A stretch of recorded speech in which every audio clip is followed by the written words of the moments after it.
Om Wage Jware Mum Wage Jware Mum Om Wage Jware Mum Wage Jware Mum Om Wage Jware Mum Wage Jware Mum Om Wage Jware Mum Wage Jware Mum Om Wage Jware Mum Wage Jware Mum Om Wage Jware Mum Wage Jware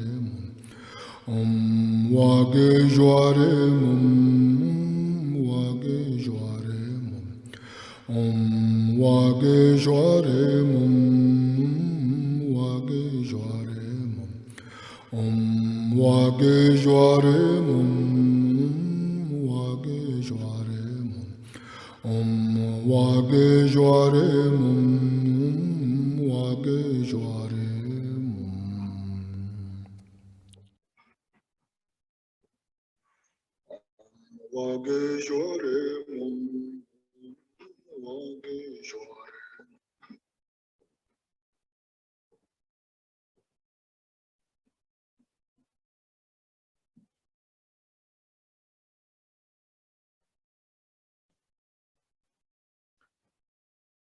Good morning to all of you, and good evening to all of you, wherever you may be. It has been a while since this Bodhicharyavatara class last met. I hope all of you are doing well. So we will now begin with the opening recitations that we have mostly done in the Tibetan. So of course, please, by this point, actually this is class 60. By this point, I hope if you have been participating in this class, whether in all 60 classes or a handful of them, hopefully you remember already the content of what we recite at the beginning. And we start with 4 recitations. And even though the words are all different, principally they are about bodhicitta.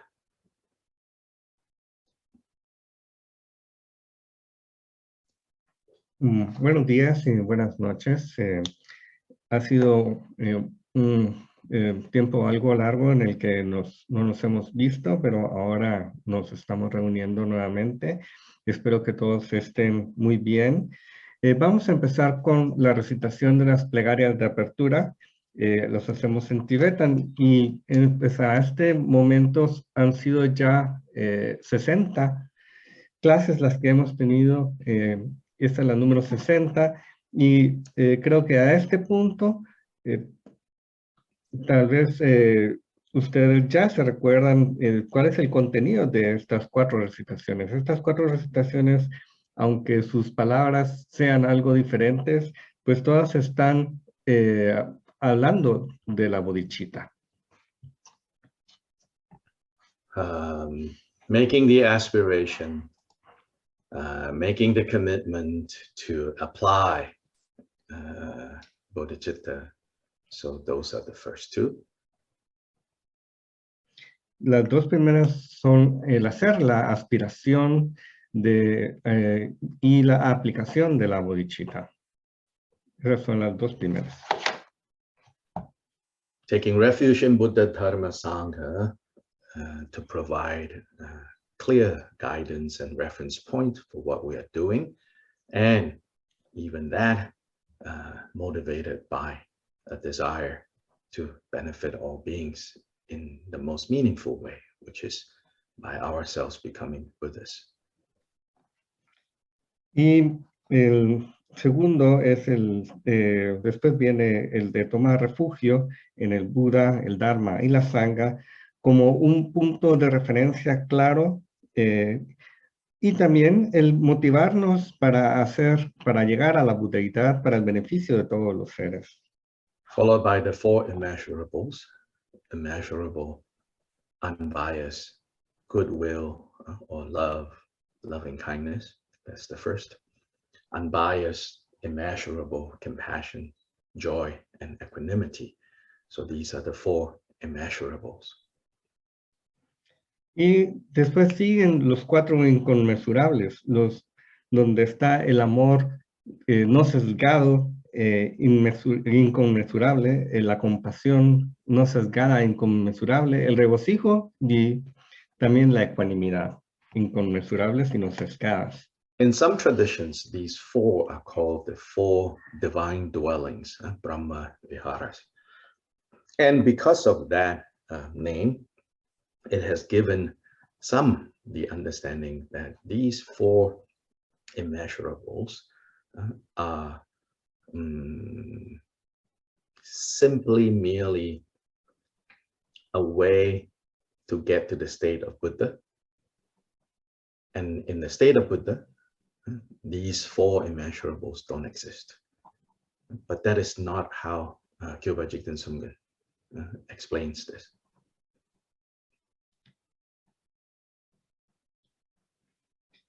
Y en algunos contextos estos se llaman los cuatro divinos estadios o Brahma Divaras, perdón si lo dije mal, donde los cuatro inconmensurables parecen ser una manera de llegar al estado de la budeidad, pero que no se encuentran dentro de la budeidad, según algunos.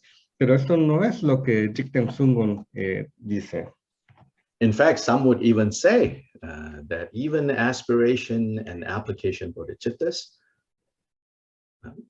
are simply merely a means to get to the state of Buddhahood. And at the state of Buddhahood, application and aspiration bodhicitta ends, finish, gone. This is also not how Kyoba Jigten Sumgen explains it. Y algunos podrían decir que inclusive la bodhicitta de aspiración y el bodhicitta de involucramiento son solo un medio, un método para llegar al estado de la budeidad, pero ya estando en el estado de la budeidad no son necesarios, ya no se encuentran, pero eso tampoco es algo que Jigten Sumgon sostenga. Kyoba Jigten Sumgen says that the aspiration and application bodhicitta, the four immeasurable minds, what happens is that, or rather, he says, what is Buddhahood? What is the state of Buddha? The state of Buddha is the state of the perfect embodiment of all these, the perfect embodiment of the four immeasurables, the perfect embodiment of aspiration and application bodhicitta. Y Kyopa Jigten Sumgon diría que las bodhicitta de aspiración, la bodhicitta de involucramiento y los cuatro inconmensurables, que lo que sucede, o más bien lo que podríamos decir es de que el estado de la budeidad es la perfecta personificación, la perfecta encarnación de los cuatro inconmensurables y de la bodhicitta. A very meaningful point. It sounds like, if we don't understand, it sounds like, oh, this is just kind of, at best, you say, oh, this is just kind of different ways of saying the same thing. Or at worst, even some would say, oh, this is wrong view, because aspiration, application, bodhicitta, the four immeasurables, these are all matters of the path. When you arrive, the path is finished. Like they say, oh, these are all just finger pointing to the moon. Once you see the moon, you don't need the fingers, Some would say that. But this way of Kyoba Jigten Sumgen explaining it, that Buddhahood is the perfect embodiment of aspiration, application, bodhicitta, of the four immeasurable minds, of the conscientious application of adopting the 10 virtues, discarding the 10 non-virtues. He says all these things, they are what Buddhahood is. The Buddhahood is the perfect embodiment of all these things. So what I think, for me, what he's saying is, he's offering us a way to relate to our current practice, not as desperate attempts, sometimes successful, sometimes not successful, to get somewhere else. But rather, the moment, that moment where we refrain from causing harm, we refrain from lying, that moment is a Buddha moment. In that moment, right, we have embodied Buddhahood.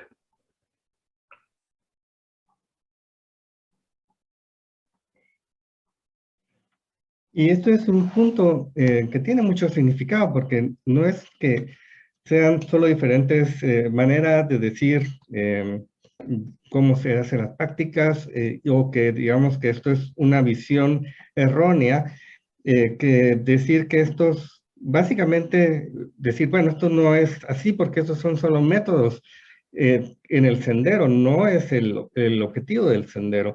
Es como decir que todo esto que son el dedo que apunta a la luna, no es la luna misma.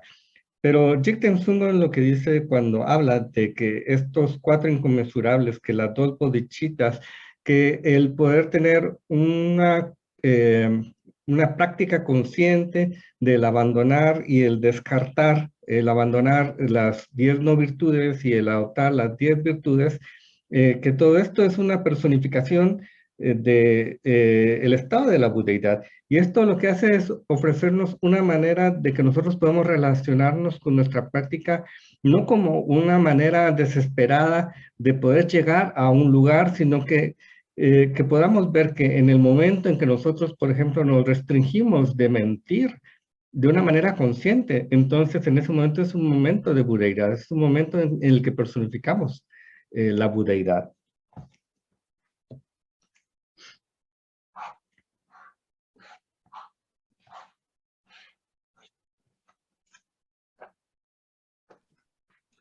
So then our practice becomes much less dualistic, much less calculative, much less like, oh, I'm doing this here so that, in the future there, something good will happen, but rather to relate to like what we're practicing now, and to whatever degree that we're able to practice, what to adopt, what to discard. That itself is exactly what the Buddha state is. Of course, right now, our Buddha state, our experience of this Buddha state is unstable.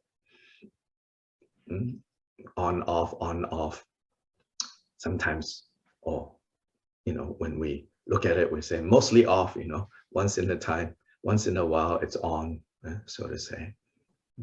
But this way of really relating to our practice makes it less dualistic.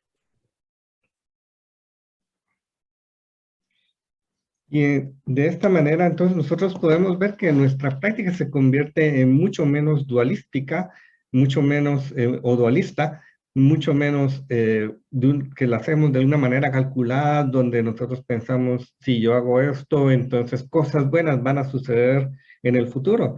Entonces, en la manera en que nosotros podamos practicar lo que sería lo que tenemos que adoptar o lo que debemos descartar, en la medida en que lo hacemos, aunque sea una medida baja, estamos llegando a un estado de la budeidad que tal vez en ese momento no es un estado muy estable, que tal vez es algo que no podamos mantener por mucho tiempo y que nosotros usualmente no estemos en ese estado. Pero si nosotros vemos esto de esta manera de relacionarnos y ver que los 4 inconmensurables, que todo esto es parte del estado de la budeidad, entonces nuestra práctica se vuelve menos dualista, menos calculada.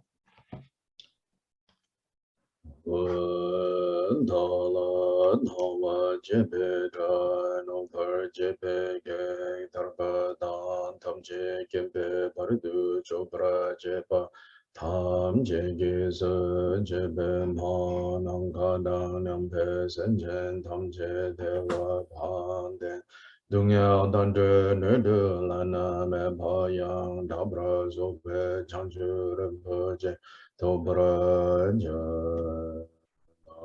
thang wa je pe tra no pa je pe ge Karba dan tam che gembe bardu jobra jeba tam che ge se jebe ma nang ka da nyam pe sen jen tam che de wa dan ten tu miao dan de le de la na me pa yang da bra zo be chan ju ren po je to bra je la la na wa jebe da no pa jebe ge Tarbadan tamche gembe bardu jobra jeba tamche geze jebe manang kadang nyampe senjen tamche dewa tam den tumya danje nerdu lana me paya labra zobe chanju rinpo je tombar je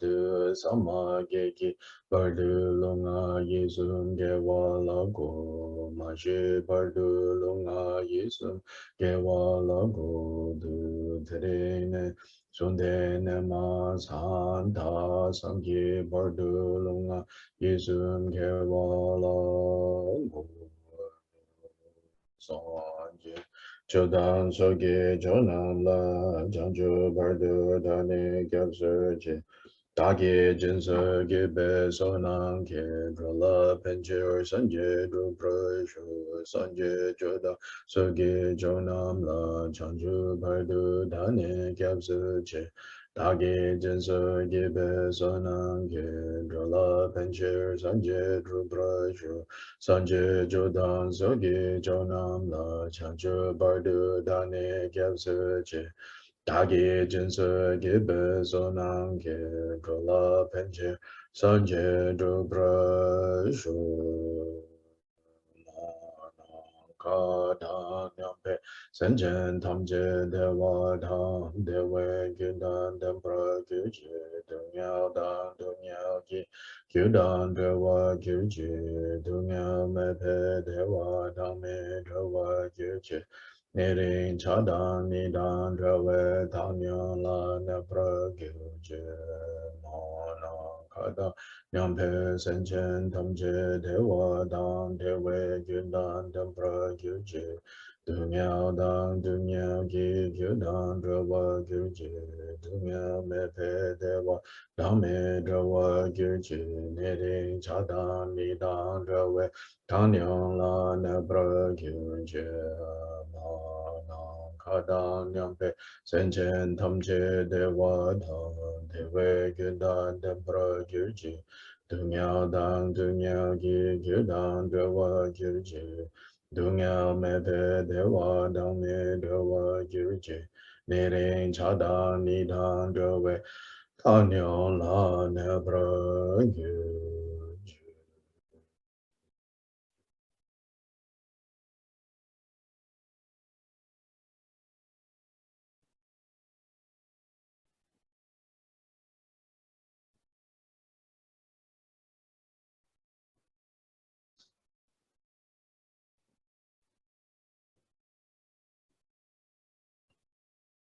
Now the seven branch worship, the seven branch puja, which I will do in English, and then the different translation rooms can do in the different languages.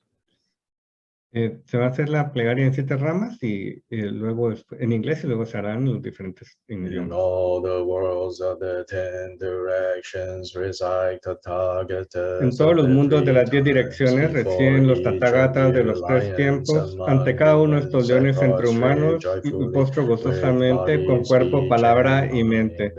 Por el poder de esta aspiración a nobles hazañas, todos los conquistadores aparecen claramente en mi mente. Con tantos cuerpos como hay átomos en todas las tierras. Me postro a todos los conquistadores. En cada átomo hay Budas incontables como los átomos, todos entre los herederos de los Budas. Así concibo a este Dharma Dhatu tan completamente lleno con los conquistadores de esta manera. Con infinitos océanos de alabanza y océanos de diversas melodías, canto las cualidades excelentes de todos ustedes los conquistadores y los alabo a todos ustedes venidos. Con las mejores flores y las mejores guirnaldas, la mejor música, ungüentos y los parasoles excelentes, las lámparas más finas e incienso superior, las ofrendo a ustedes los conquistadores. Con excelentes prendas y las mejores fragancias, y sándalo en polvo amontonado tan alto como el monte Meru, todas las maravillosas ofrendas perfectamente dispuestas, las ofrendo a ustedes los conquistadores. Estas ofrendas vastas e inigualables para todos y cada uno de los conquistadores, con el poder de la convicción en hazañas nobles, me postro y las ofrendo a todos los conquistadores.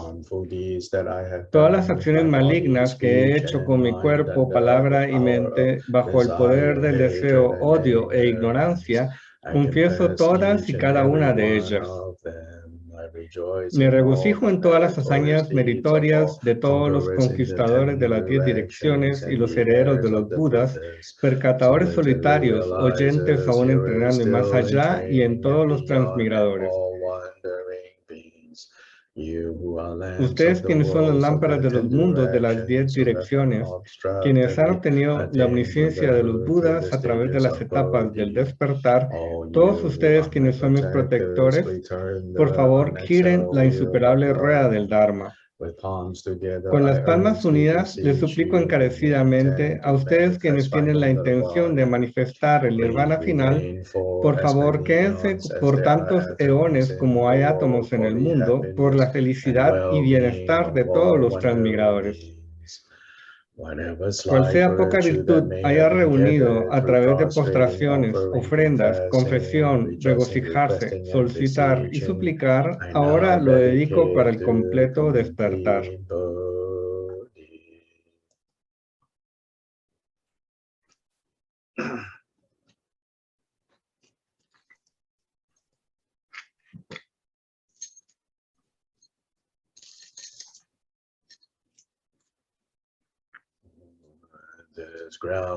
Esta tierra, rociada con aguas perfumadas y decorada con flores, adornada con la suprema montaña y los 4 continentes, visualizándola como una tierra búdica que a través de ofrendarla todos los transmiradores la disfruten como una tierra pura. A ustedes los gurús quienes han perfeccionado completamente los 3 kayas, les ofrendo las ofrendas externas, internas, secretas y de la totalidad. Por favor, acepten mi cuerpo, riqueza y todo lo que aparece y existe en su totalidad y concédame el insuperable logro supremo. Cual sea poca virtud haya reunido a través de postraciones, ofrendas, confesión, regocijarse, solicitar y suplicar, ahora lo dedico para el completo de despertar.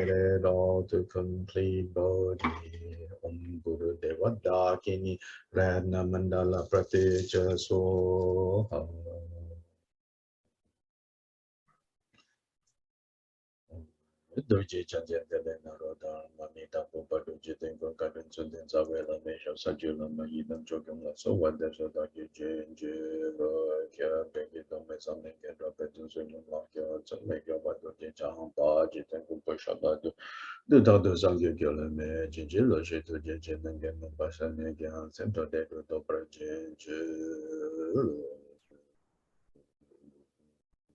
Yu Ji Na Chang San Pen Ma Ge Sa Tung Po La Ya Sen Chou Ken Guan Dum Nye Pen Ma Jun Ne Chi Shu Ja Ko Tu Ka Tu Ma Pung Kor Ke Ge Je Se Ta Tu Ge Jin Je Lo Ji Shu Su Su Guru Pen Ma Se De Chu Ke Ye Ki Pu Da Ne Tu Sun San Ji Pu Jin Gong Wan Ne Ra Sen Chou Kung Na Su Tun Ze Ba Za We La Me Sha La So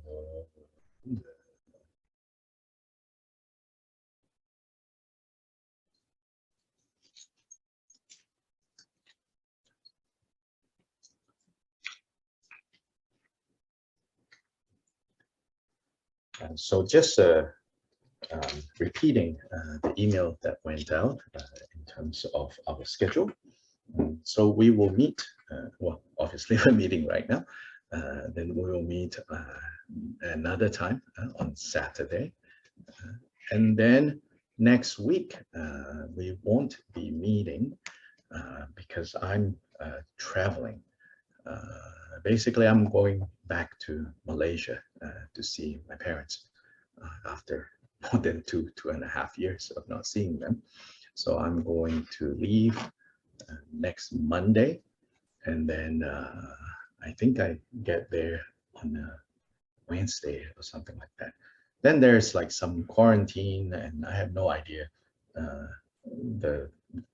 all the details of like the hotel and the internet. And so then the next Saturday, probably we are not going to meet, but we could meet. So stay tuned.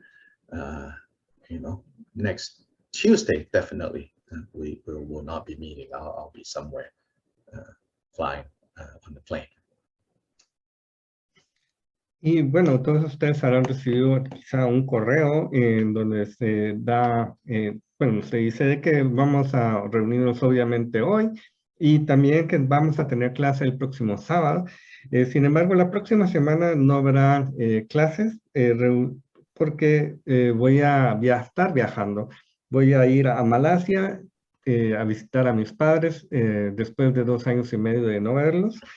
Y me voy el día lunes y estaré llegando ahí el día miércoles, por lo que no habrá clases el martes de la próxima semana. Ahora, llegando a Malasia, tengo que pasar por un proceso de cuarentena y no sé cuáles van a ser las circunstancias del hotel y de la internet, y probablemente no vamos a tener clase, pero estén al tanto, pendientes por cualquier cosa. It looks like next Saturday, not this coming, next Saturday, we should be able to meet because I will still be locked up and no place to go. And so you're in luck. Y entonces, y la siguiente semana es muy probable que también nos vemos porque viendo ahora el calendario, es muy probable que todavía esté en cuarentena y entonces podamos vernos, así que tienen suerte. In fact, current rules say I have to quarantine in a hotel for 5 days. I could apply for quarantine at my parents' home, but that, I mean, rules aside, that sort of puts them at risk. Me flying for so many hours, going through airports. Who knows what germs I pick up. So I've opted for the hotel quarantine. But so basically 5 days, I arrive on the 16th, 17, 18, 19. And so 19 is that Saturday. I should still be in the quarantine hotel. In fact, I joke with some people. I said, maybe 17, 18, 19, I should do a program of 3 days of retreat and force other people to be in quarantine with me over Zoom. Pues dice el doctor que, bueno, realmente al estar viendo el tema de la cuarentena, entonces sí va a ser probable que sí, o sea, sí va a haber ese día clase, debido a que él tiene que estar 5 días de cuarentena y ese día tendría que estar. Podría pasar los 5 días de cuarentena en la casa de sus padres, pero no los quiere poner en riesgo. And up at all different hours of the days and nights, we could do a 3-day continuous recitation of Om Mani Padme Hum. Y entonces él dice que podríamos hacer un retiro obligándolos a todos ustedes a acompañarle en la cuarentena, y entonces como igual va a estar con rezago, un jet lag, entonces podría pasarse los 3 días recitando Om Mani Padme Hum. We'll call it the International Jet Lag Drupchen, Y llamarlo. Drupchen is where these big, retreats where people stay up all night and all day reciting mantras. We'll call it the first International Jet Lag Drupchen. Y entonces que se podría llamarle el retiro internacional de recitar mantras de Om Mani Padme Hum debido al jet lag y entonces estar 3 días recitando mantras. Anyway, when I'm over in Malaysia, in that part of the world, classes will continue once, we, will announce because, it's the same, just like we have friends now in Malaysia and Singapore, that part of the world participating in these classes, so there's no reason why I can't continue. So stay tuned for the schedule announcement soon. Y bueno, ya estando en Malasia y cuando ya ha pasado la cuarentena, entonces el horario de las clases va a continuar siendo el mismo, porque básicamente va a ser, tenemos amigos que ahora mismo están en Malasia, están en Singapur recibiendo estas clases, por lo cual no hay ninguna razón para cambiar el horario porque va a ser básicamente lo mismo. Así que estén en sintonía para saber cómo va a estar el horario. So chapter 9, the chapter on wisdom, as I've said, it is the most challenging chapter of the entire text.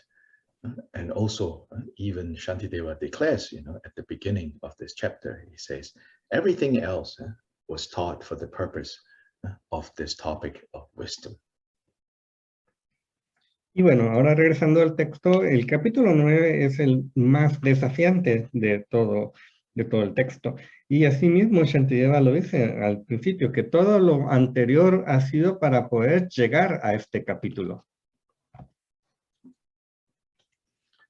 But this is not an easy chapter. It's a difficult chapter. It's difficult for me. And the truth is, many of the stanzas here, you read it and you say, oh, okay.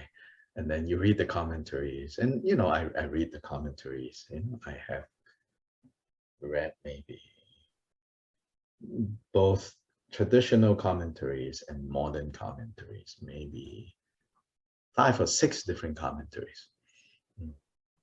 So I understand on the surface level what they are saying, but it's still really challenging. Then it's even harder, I think, to try to communicate to all of you what each of these stanzas are referring to. Sometimes it's not even clear. Is Shantideva talking about a mistaken view, or is he talking about the view that he is forwarding?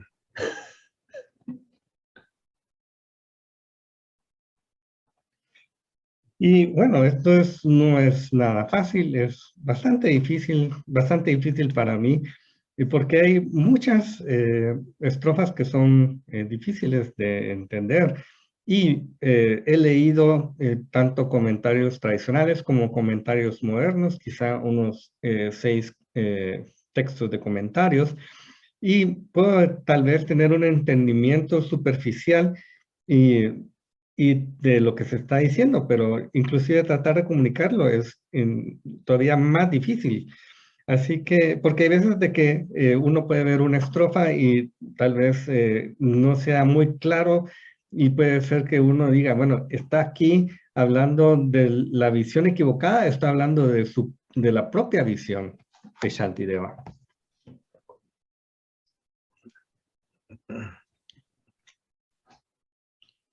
But please do not be discouraged by how challenging this chapter is and think, oh my gosh, no way, I would get any understanding of this wisdom business. And if, indeed everything else is taught for the sake of this wisdom, and this wisdom is so difficult to understand, then it's hopeless for me. Don't think of it that way. Pero por favor, no se sientan desanimados y digan, eso es imposible, no creo que vaya a tener un entendimiento de esto, y lo peor es de que si el entendimiento de la sabiduría es lo que se necesita, entonces pues esto no tiene ningún objetivo. Por favor, no piensen de esa manera. Because what is actually challenging about specifically this chapter, not about the topic of wisdom, but specifically what is challenging about this chapter is that Shantideva is conveying the wisdom, right? He's conveying the wisdom teachings by using vocabulary and reference points that his colleagues at Nalanda knew by heart and knew very clearly.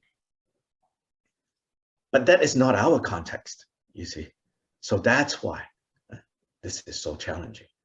If it seems to us that it's very confusing, is he talking about a view that he's criticizing, or is he forwarding his understanding?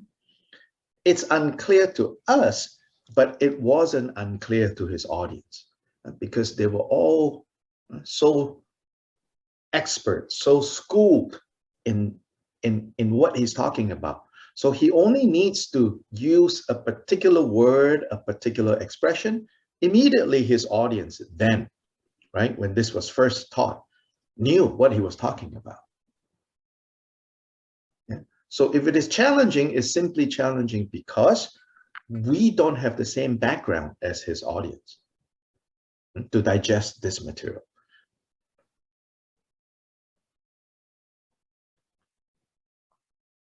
Y bueno, y no creamos que esto es desafiante, que este capítulo es desafiante, o que la sabiduría en sí es desafiante. Lo que es desafiante acerca de este capítulo es la manera en que las enseñanzas sobre la sabiduría son dadas por Shantideva, porque él está usando un vocabulario y puntos de referencia que son conocidos para sus colegas que lo están escuchando, para la audiencia que está en ese momento escuchando las enseñanzas.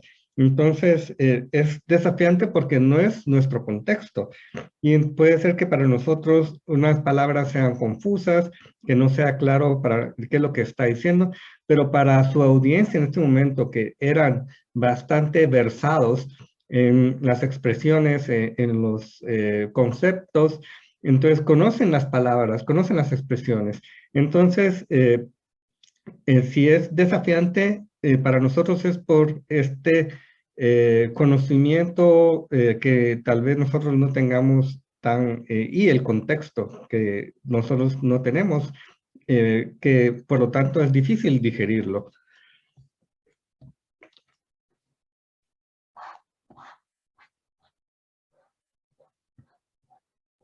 So as for the wisdom itself, is it necessary to know all this vocabulary, all these different systems, this and that? I would say no, because there are so many ways to access that wisdom.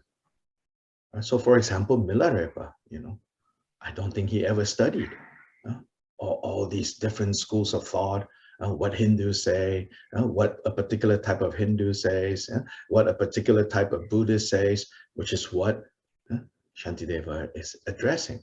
Because again, he is among the most educated people in India at that time. So he's engaging them.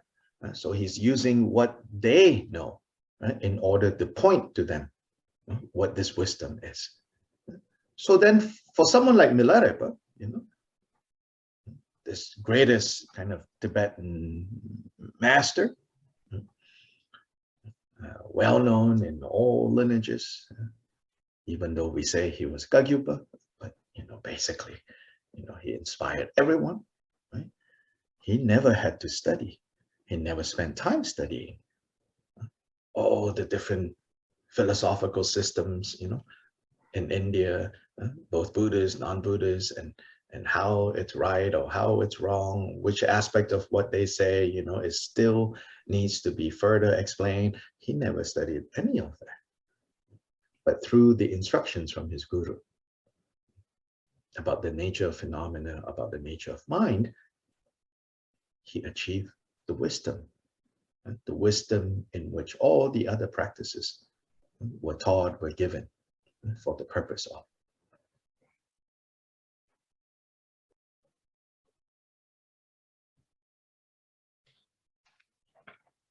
Y bueno, y en lo que es la sabiduría en sí misma, es necesario tener todo este vocabulario, es necesario tener este conocimiento de los sistemas filosóficos. Pues yo les diría que no.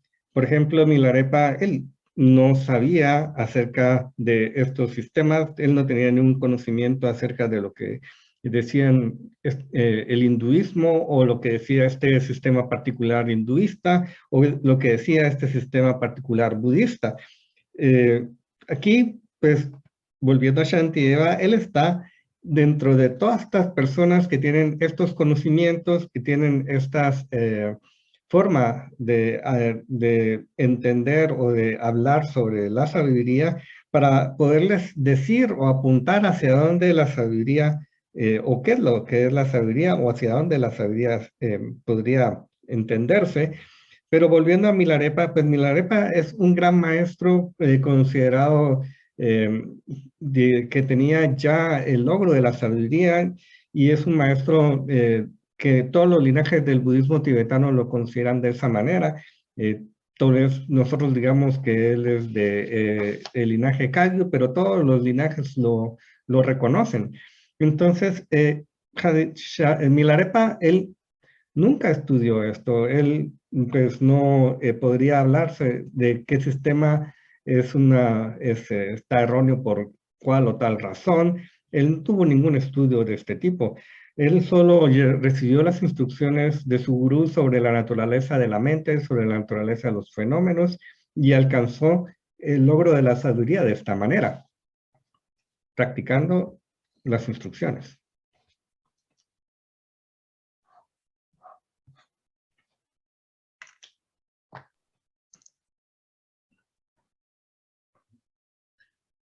So I think it's fair to say, like, in the development of Buddhism in India, Buddhism reached a certain sophistication, a certain height of development. 1,000 years after the Buddha, 1,500 years after the Buddha, the great empire, kings, emperors of India, many of them also became Buddhist. So like an institution like Nalanda was not just a monastery. In fact, it was a big university teaching all kinds of subjects, secular subjects, spiritual subjects, integrated. So when Buddhism reached such a height, Buddhism in terms of like the religion Buddhism is the interaction between the Buddha Dharma and culture, right? And culture and human culture. So that's how we get Buddhism. So when Buddhism developed into such heights in Indian civilization, sometimes things got lost, the essence, the Buddha Dharma, got lost. So also, we got to be careful so that we don't, get lost as well in the complexities of how Buddhism has evolved. This is not a criticism of how Buddhism has evolved necessarily. If the Buddha Dharma is to catch anyone's attention, it has to be able to be communicated in the most developed, sophisticated language and ideas. Like now in the West and even in Asia, very trendy to connect Buddhism with modern science. Oh, this scientific study says this. Oh, the scientists are meeting with the Dalai Lama. Scientists is meeting with, and putting all these things in the heads of meditators and measuring all this. Yeah, so all this, necessarily, right, if you want more people to pay attention to the Buddha Dharma, then Buddhism needs to keep upgrading itself. But we take refuge first and foremost in Buddha Dharma, not Buddhism.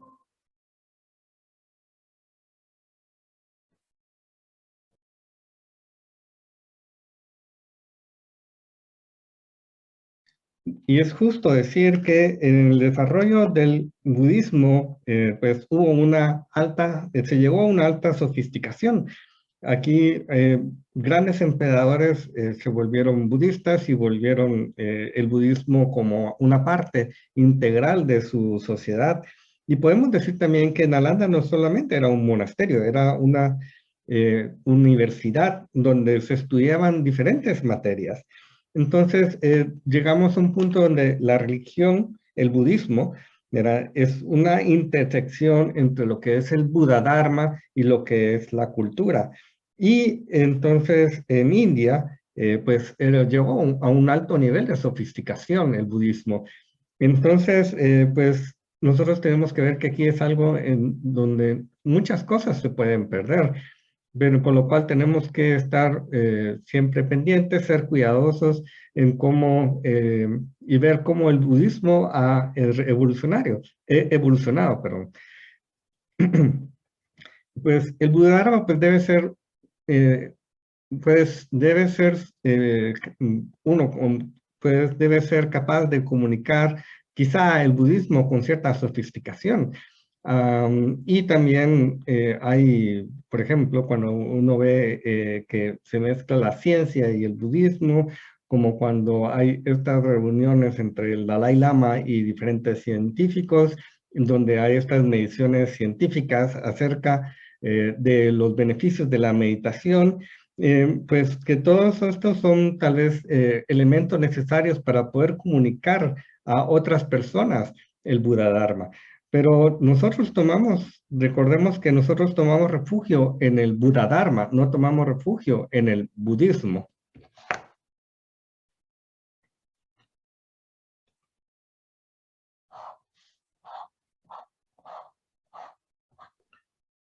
So anyway, all of this talk, of course, is my way of delaying talking about the difficult things.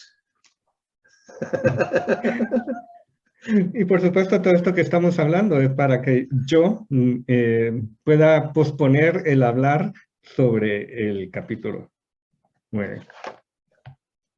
Now, no choice. Ahora ya no podemos dar la vuelta. In stanza 11, around there, right? In fact, starting from stanza 9 to 12, Shantideva is addressing this objection. And this objection is centered around an example that the Buddha uses a lot, which is the telling us to, Buddha teaching us that all our experiences, everything that we think to be real, to be meaningful, to be terrible, to be good, all of it, it is like an illusion. So this is the middle way, part of the middle way teachings, that it is all like an illusion. So here Shantideva raises a hypothetical objection, which is, well, if everything is like an illusion, then why bother? What's the point? Why work so hard to become a Buddha?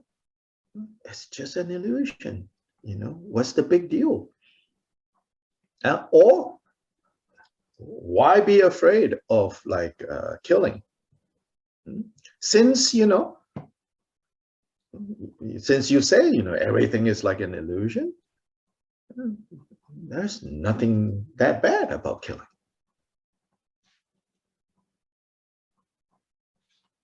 Y volviendo al capítulo 9, entonces en la estrofa 11, o más bien de las estrofas 9 a la 12, Shantideva se empieza a llamarla,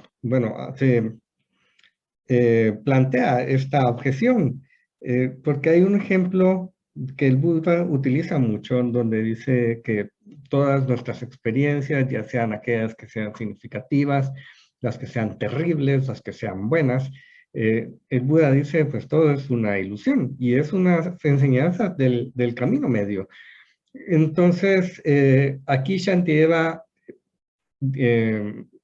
plantea esta objeción hipotética, donde dice, si todo es una ilusión, bueno, entonces, ¿cuál es el punto de nuestra práctica? ¿Por qué nosotros vamos a convertirnos o queremos convertirnos en Buda si eso es una ilusión? O también, ¿por qué el matar es algo malo? ¿Por qué nosotros debemos estar evitando o ser temerosos de matar? Porque al final de cuentas, entonces, no, también eso es una ilusión. Entonces, Shantideva plantea esta objeción.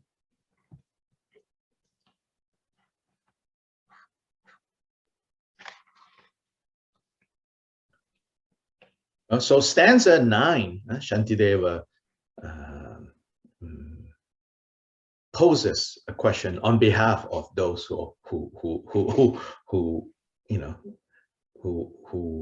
criticize this idea. You say everything is like illusion.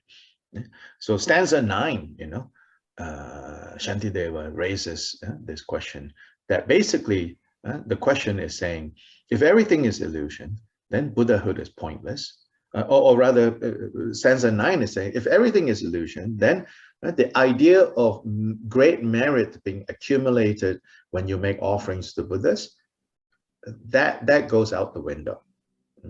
And then secondly, if you say that this is all just illusion, then this business about rebirth, about more lifetimes, many lifetimes, that's also goes out the window.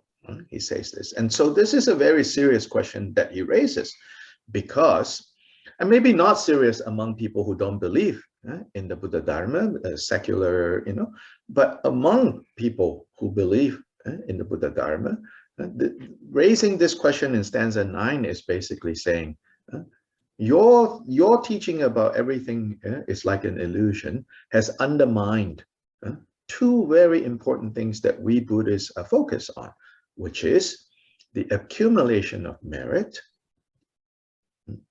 and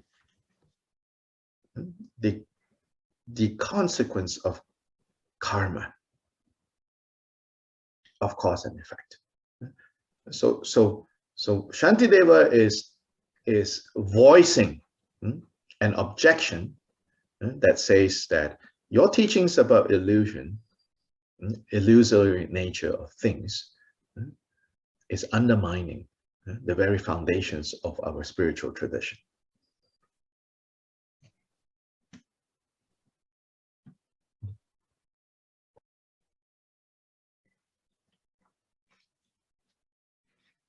Y la estrofa 9, pues aquí Shantideva plantea esta objeción como quien dice, en lugar de aquellos cuales critican esta idea de que, digamos, esta enseñanza de que todo es una ilusión. Y entonces donde dicen que si todo es una ilusión, entonces tienes que la idea de el acumular el mérito al hacer ofrendas a los Budas es una ilusión. Y también, segundo, que todo lo que es el renacimiento, todas las ideas de que existen estas muchas vidas, eso tampoco, todo esto que estamos hablando ya no tiene ningún sentido. Y tal vez para aquellos que son más seculares, todas estas ideas sobre la acumulación de mérito y sobre el karma, tal vez no sean algo serio, pero es muy serio para aquellos los cuales están donde el Buda Dharma es algo importante. Entonces acá lo que Shantideva está planteando es de que esta enseñanza de que todo es una ilusión, pues va a socavar los fundamentos del Buda Dharma, que un par de fundamentos es la acumulación de mérito y lo que es las consecuencias del karma, las causas y los efectos. Entonces, Shantideva plantea esta objeción de que esta enseñanza de que todo es una ilusión, pues va a socavar estos conceptos. In stanza 10, he does not directly answer this objection. He does not directly answer. But he provides an answer, which is, he says, you know, as long as the conditions for the illusion exist, then what is produced within that illusion continues to have significance, and that we have to deal with that. So he says, no matter how long, if you think that, oh, if the illusion is only for a few moments, then it doesn't matter. If it is, the illusion is very long, now it matters. He says, no, no, no. Regardless of whether the illusion is short or long, it does matter as long as the conditions that produce this illusory-like reality, you cannot ignore that reality. To me, what it's saying is something along these lines, I would say. Even though we know, you know, our experiences of happiness and suffering is really very fleeting, right? It's actually, you know, maybe before you study the Buddha Dharma, you think, you know, happiness and suffering is so real, right? But at this point, most of you have studied enough Buddha Dharma, has been exposed enough to the Buddha Dharma, then you know, it's very fleeting, you know, happiness and suffering. But nonetheless, you know, when happiness turns up, you know, it's kind of nice. When suffering turns up, you know, it's not enough to just say, oh, yeah, this is not really real. You might intellectually say, oh, this is not really real, but the heart is heavy. The heart carries a heavy load. So Shantideva is saying, this heavy load that the heart carries still needs to be unburdened.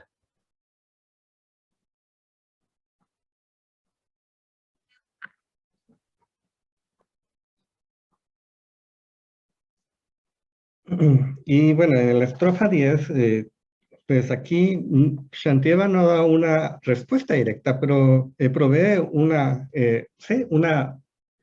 clase de respuesta, en donde dice que en tanto las condiciones estén reunidas, dura el espejismo a que dan lugar, porque iban a ser más reales los seres meramente por durar más tiempo. Entonces, en la primera parte, pues habla sobre que si, aunque las condiciones en las cuales se basa un cierto fenómeno, una cierta situación, son pasajeras, pues puede ser que dure unos momentos o que dure bastante, pues en realidad sí importa de alguna manera, porque aún nosotros en nuestra propia experiencia podemos decir, hemos experimentado felicidad, hemos experimentado sufrimiento y podemos intelectualmente decir que son pasajeras, que realmente no son permanentes, pero de alguna manera cuando nosotros nos sentimos felices, esto se siente bien. Y cuando nosotros estamos sufriendo, no es suficiente el decir, bueno, esto no es real, esto es pasajero. En realidad se siente pesado, el corazón tiene una carga pesada. Y Shantideva dice que esta carga pesada es necesaria de ser descargada.